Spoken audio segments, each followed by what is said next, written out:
Защо българският натовски генерал Румен Радев напусна преждевременно президентството и ще е най-вероятният бъдещ български премиер?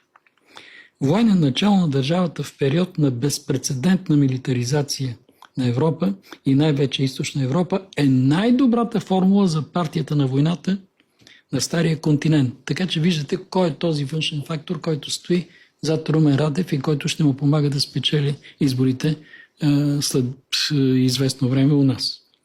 Ще успее ли Европа финансово да замени американския чадър, а не само да декларира намеренията си? Данните са противоречиви. Съвкупният брутен вътрешен продукт на страните от Европейския съюз към днешна дата позволява да се направи това. Но поредицата от кризи, както външнополитически, така и вътрешнополитически, намаляват стремително възможностите на Европа. Но основната трудност не е в парите, а в координацията на отбора войнолюбци. Няма единна командна структура, единна логистика, съвместимост на въоръженията.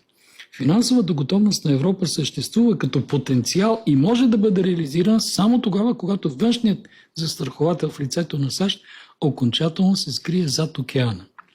Европейската колективна отбрана може да премине в спящ режим, а ежедневната сигурност ще поемат регионалните пактове на източния фланг, които изброих преди малко. По-точно в тази неоформена европейска постнатовска мозайка е необходим военен начал на България, за да нямат патологичните русофоби проблеми с нашата страна и да продължи спокойно процесът на консолидация. Един Орбан им е достатъчен и затова се мъчат от много време да го свалят от власт. Румен Радев категорично не е този случай, няма и да бъде. Архитектурата на регионалните пактове на източния фланг представлява именно такава консолидация, за която ще работи Румен Радев като премиер на България. Тази консолидация е мотивирана от антируски дневен ред, финансиран от рекордни военни бюджети.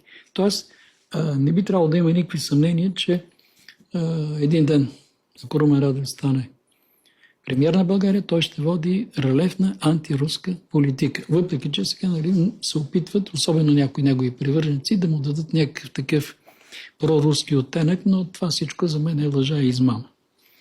За сегашните европейски елити конфронтацията с Русия е въпрос на политическо оцеляване. Историческият опит показва, че европейската отбранителна автономия редовно прераства в опити за проектиране на сила на изток. Консолидирането на ресурси около изкуствено подклаждане на усещането за заплаха неизменно води до агресия. Това, което наблюдаваме ежедневно в големите национални медии.